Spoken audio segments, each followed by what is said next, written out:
Kia ora, everyone. Here's some information to guide you around your successful assessment. This is under the professional practice. It's a report, and it's all to do with person-centered care, professionalism, ethics and advocacy, as well as supporting people emotionally and physically.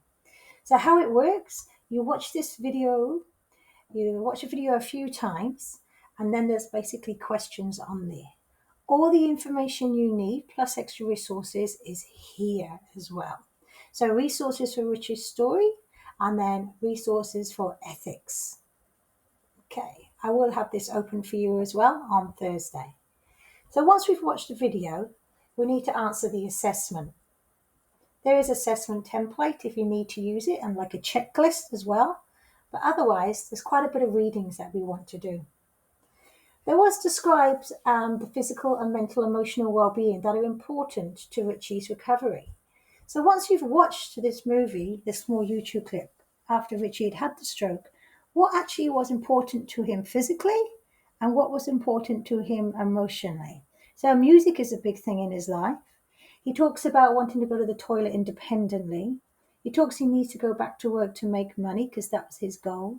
So there's lots of physical and emotional things that we can be working on.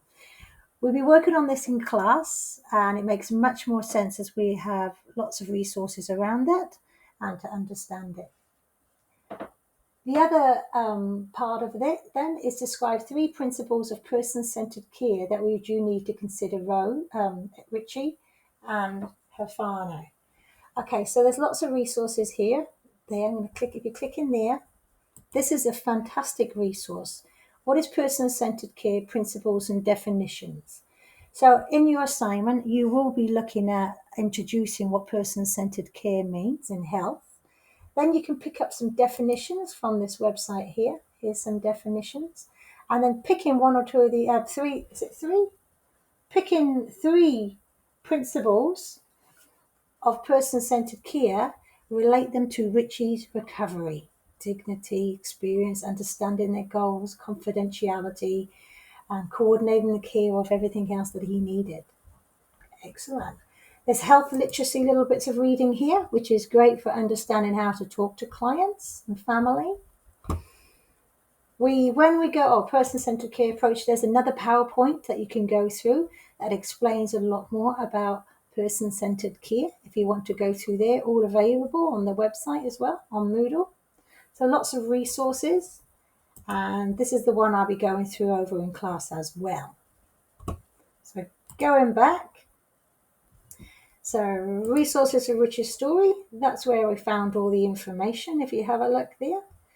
Nice little YouTube clips about what person-centered care is, especially if you're more of a visual watcher. And then here we go, lots of links here that I've already opened up for you that will help you with person-centered care and what it means.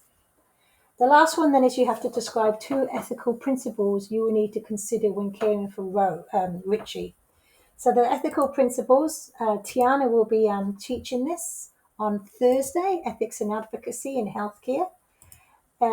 You'll be understanding what ethics is, so you can introduce the subject. You'll be learning where ethical values are actually in the healthcare, what they mean, how they came about, what legislations you actually have to guide you with the correct ethical principles as well. You'll also be learning Western values and Maori values of ethical principles. In this assessment, you can use either, but bearing in mind the client is of a Maori origin, so it would probably be good to have the Maori values. All will be learned in class as well. So which Maori values would align with Richie to help him towards his journey of recovery? So everything is here for you to do some more readings on.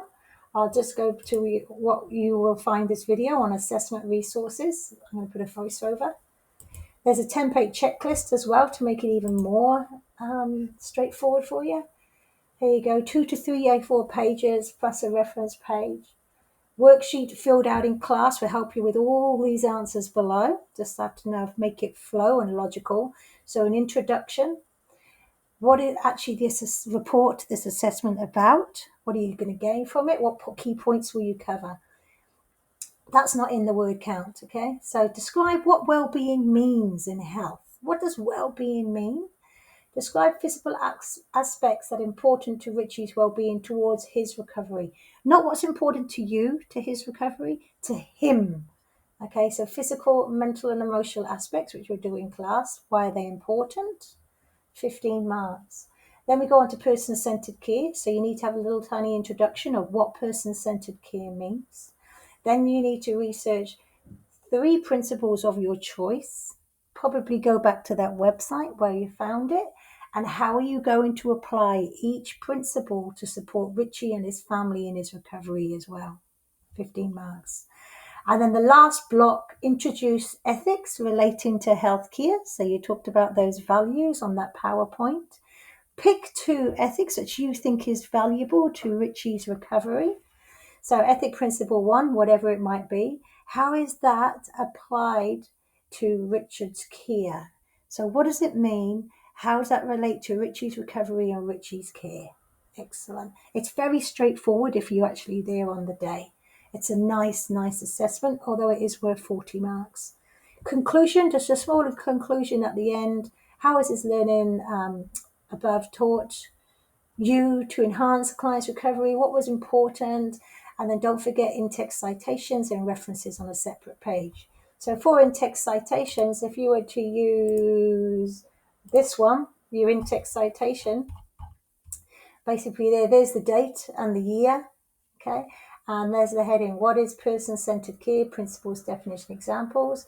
That's who has made it there. Oh, sorry, this is for your references here and where it comes from. Also, you've got the web link here that you need to copy and paste and put in. So plenty of information. Ask Tiana on the setup of that or go back to our form that we follow through to get the correct format for our level 4 health and wellbeing. I hope this helps. Everything is there for you to go through. Just make sure you've got time to go through it. Here's the assessment. And yeah, 40%, 100 words. There's your learning outcomes. Watching the video is all based around the video.